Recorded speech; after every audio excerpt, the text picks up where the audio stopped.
ప్రభునామానికే మహిమ కలుగునుగాక. కూడి వచ్చిన మీ అందరికీ కరిమల ఆత్మీయ సహవాస సంఘ విశ్వాసులందరికీ మన ప్రభువును ఆయన ప్రియ కుమారుడునైన యేసుక్రీస్తు వారి శ్రేష్టమైన నామములో శుభములు మరియు అందరికీ వందనాలు. 9వ కీర్తన మనం ధ్యానం చేసుకుంటున్నాం. 9వ కీర్తన. గత దినం ఈ కీర్తన గురించి మనం కొంతవరకు ధ్యానం చేసుకున్నాం. ఈ కీర్తన అంత్య దినాల గురించి రాయబడినటువంటి కీర్తన. పాత నిబంధనలో గొప్ప ప్రవచనాలు కలిగినటువంటి కీర్తన ఇది. దేవుని బిడ్డలు దేవుని ఎలా ఆరాధించాలో దావీదు మనకు చూపించాడు. అంత్య దినాలను గూర్చినటువంటి దర్శనాన్ని భక్తుడు ప్రవచనాత్మకంగా రాశాడు. అంత్య దినాల్లో మృగము యొక్క నాశనము, మృగము యొక్క పతనం ఎలా ఉండబోతుందో 5-6 వచనాల్లో రాశారు. 1000 సంవత్సరాల ప్రారంభం 7-8 వచనాల్లో మనం చూసాం. 9వ వచనం నుంచి 14వ వచనం వరకు చూస్తే అది మహాశ్రమల కాలం.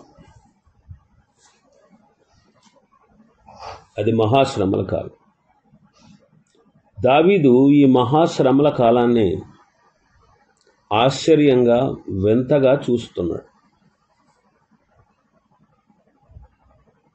ఆ చీకటి కాలాన్ని దావీదు తదేక దృష్టితో చూస్తూ ఉన్నాడు. ఆ భయంకరమైనటువంటి కాలాన్ని గురించి 3 విషయాలు చెప్పాడు. 9-10 వచనాల్లో మనం చూస్తే,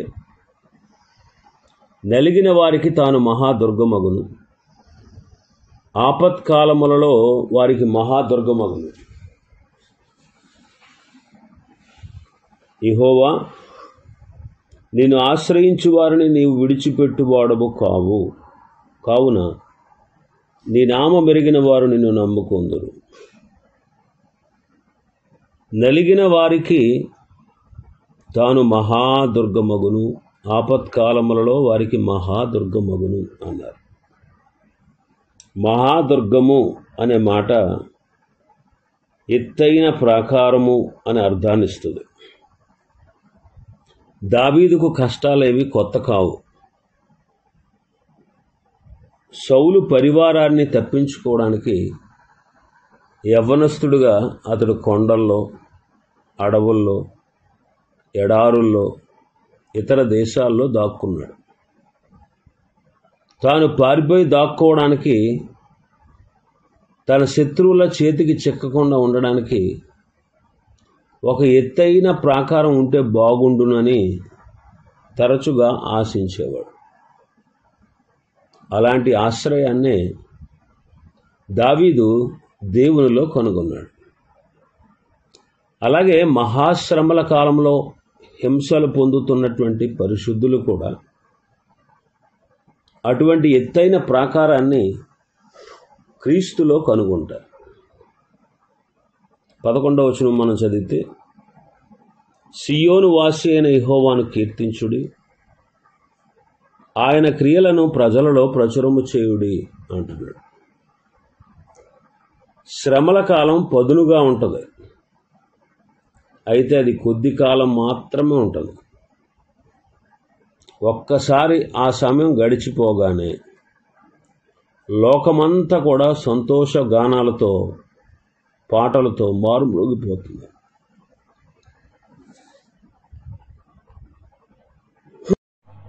ఆ సమయంలో చెట్లు చప్పట్లు కొడతాయి,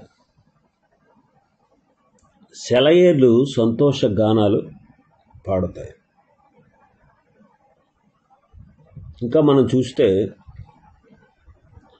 12వ వచనం నుంచి 14వ వచనం వరకు న్యాయ విచారణ జరిగే పద్ధతి చెప్పాడు.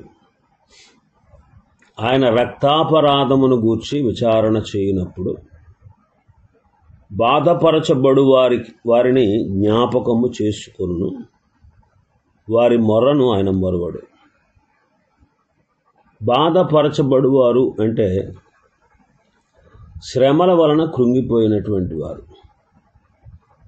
వారి రక్తాన్ని గూర్చి ఆయన విచారణ చేస్తాడు.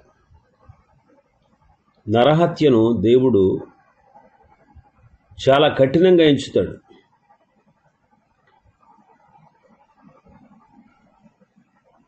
నోవహు దినాల్లో హత్యకు ప్రతిహత్యగా ఆయన భూమండలం అంతటికీ కూడా, భూమి మీద ఉన్నటువంటి ప్రతి మానవుడికి తీర్పు తెచ్చాడు. మోషే ధర్మశాస్త్రంలో చంపబడిన వారి దగ్గర బంధువుకు ప్రతీకారం తీర్చే బాధ్యత ఇవ్వబడింది. తన బంధువును చంపినందుకు నరహంతకుని పట్టుకుని చంపడం, చనిపోయిన వాని బంధువు యొక్క పవిత్ర ధర్మంగా ఎంచబడేది. మానవ జాతి యొక్క దగ్గర బంధువు యేసు ప్రభు గనుక ఆయనే ప్రతీకారం చేస్తాడు.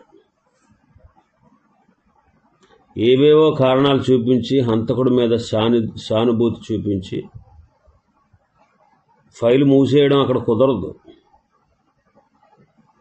రక్తాన్ని గూర్చి ప్రతీకారం చేయడానికి ప్రభు వస్తూ ఉన్నాడు.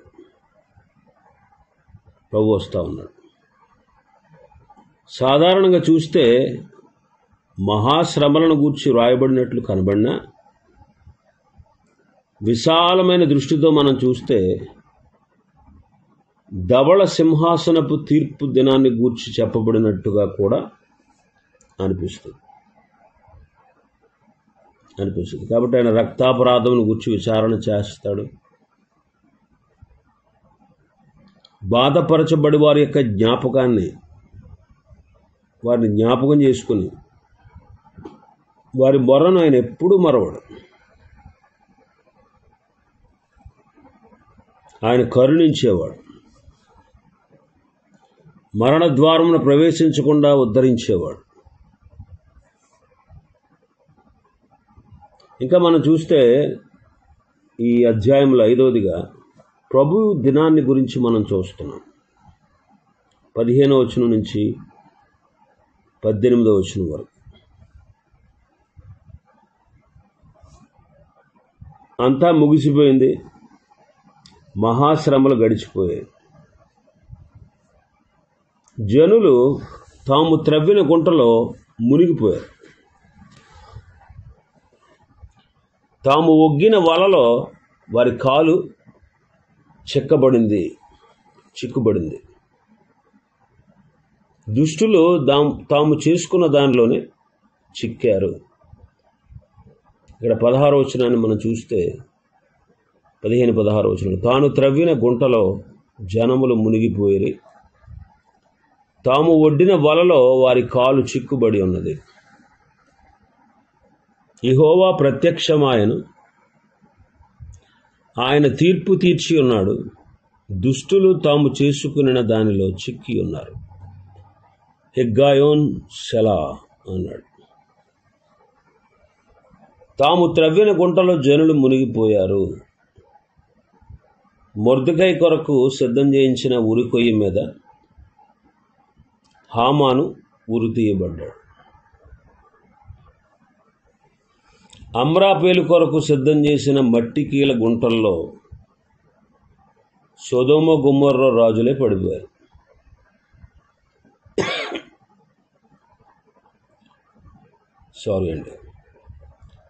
దేవుని న్యాయం అలా జరుగుతుంది.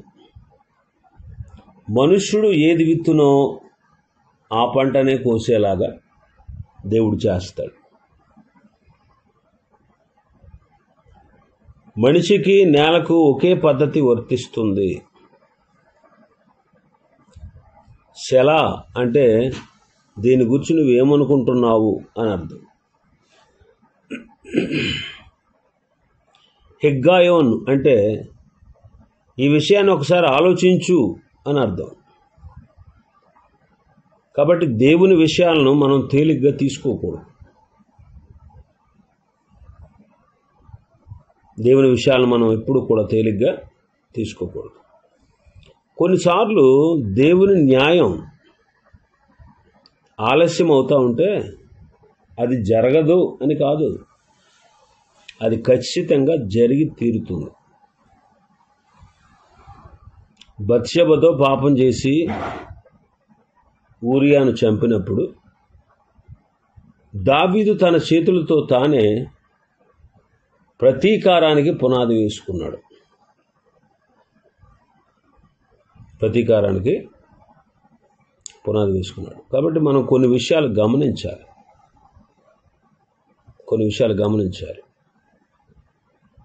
కొన్నిటిని ప్రకటించవలసిన అవసరం ఉంది. 17-18 వచనాలు మనం చూస్తే, దుష్టులను దేవుని మరచు జనులందరూ పాతాళమునకు దిగిపోదు. దరిద్రులు నిత్యము మరువబడరు. బాధపరచబడు వారి యొక్క నిరీక్షణాస్పదము ఎన్నటికీ నశించదు.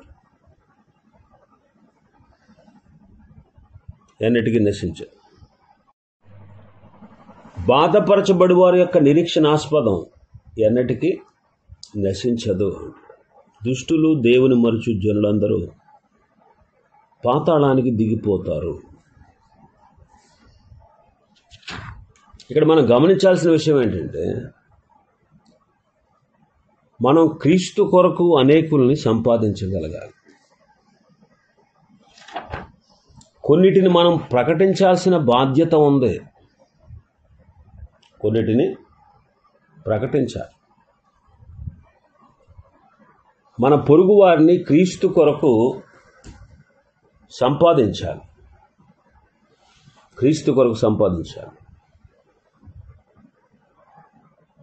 మొదట మనం ప్రేమతో సత్యాన్ని బోధించాలి.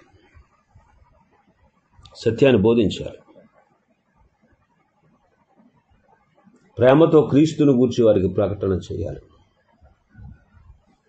దుష్టులు దేవుని మరిచేవారు పాతాళానికి దిగిపోతారు అనేటువంటి విషయాన్ని లోకానికి తెలియపరచాలి.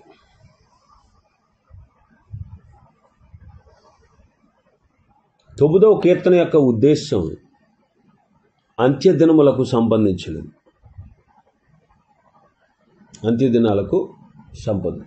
ఇంకా మనం చూస్తే 18వ వచనంలో, దరిద్రులు నిత్యము మరువబడరు,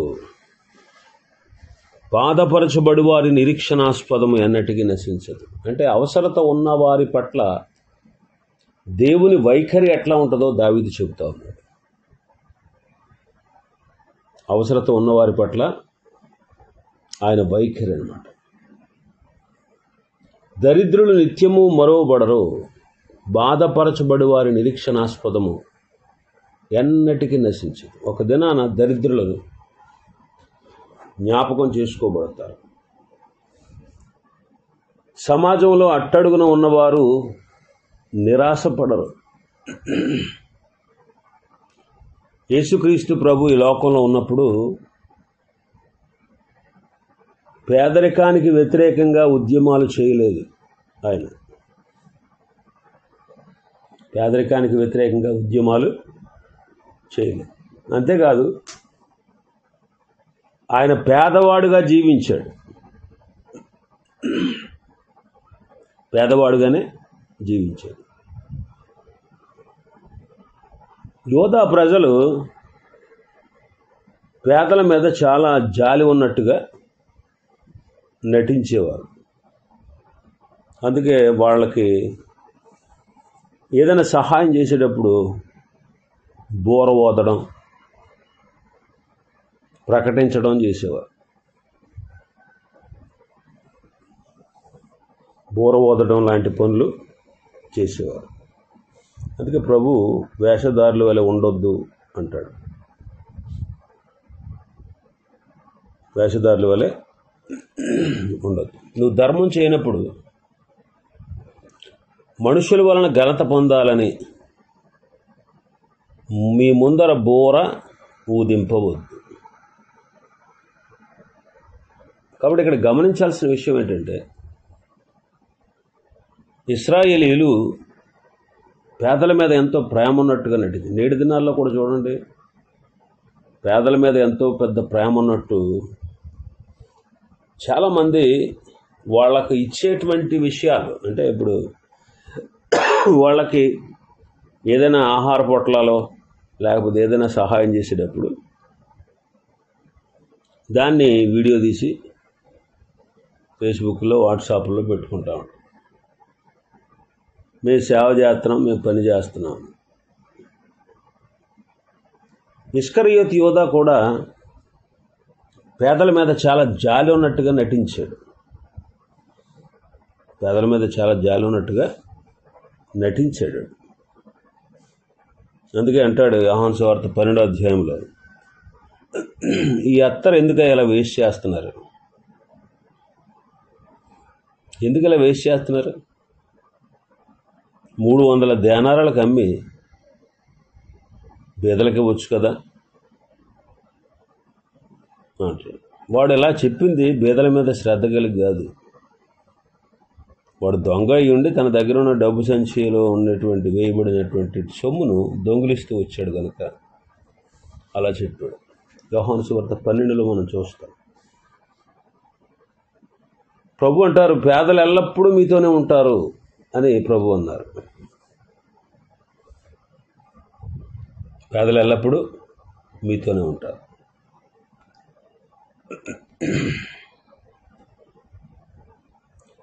అయితే పేదలను చూసినప్పుడు దేవుని పిల్లలకు వారి విశ్వాసాన్ని ఆచరణలో పెట్టే అవకాశం కలుగుతుంది. అందుకే సొలొమోను ఏమన్నాడంటే, బేదలను కనికరించువాడు యెహోవాకు అప్పిచ్చువాడు అన్నాడు. దేవుడు తన అప్పులను ఖచ్చితంగా తీరుస్తాడు. 1000 ఏండ్ల పరిపాలనలో యేసుక్రీస్తు ప్రభువారు పేదరికాన్ని రద్దు చేస్తాడు. ప్రతివాడు తన అంజూరపు చెట్టు కింద, తన ద్రాక్ష చెట్ల కింద నిర్భయంగా నివసిస్తారు. భూమి యొక్క ఐశ్వర్యాన్ని అందరికీ సమానంగా పంచుతాడు ఆయన. కనుక అవసరత అనేది ఎవరికి ఉండదు. అవసరత అనేది ఎవరికి ఉండదు. కాబట్టి మృగం యొక్క నాశనము, 1000 ఏండ్ల పరిపాలన, మహాశ్రమల కాలం,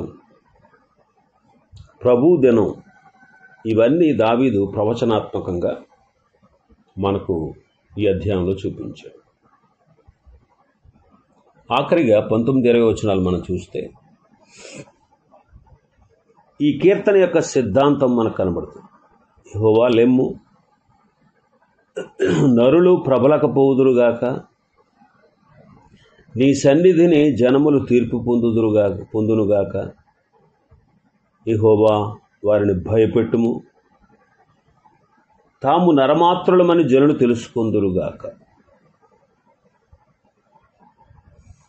తాము నరమాత్రులమని జనులు తెలుసుకొందురు. ఇక్కడ గమనించాల్సిన విషయం ఏంటంటే, ఈ దినాల్లో దేశాలన్నీ కూడా ఒకదానితో మరొకటి పోటీ పడతా ఉన్నాయి.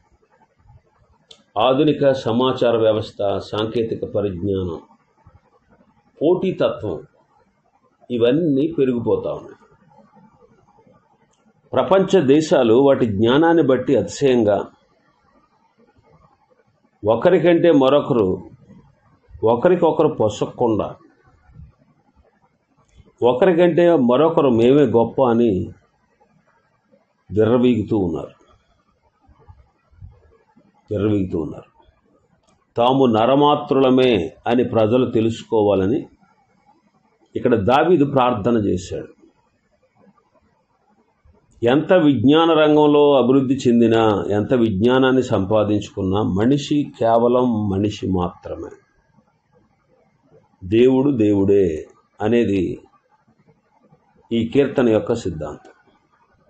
మనిషి ఎంత జ్ఞానం, ఎంత పరిజ్ఞానం సంపాదించినా,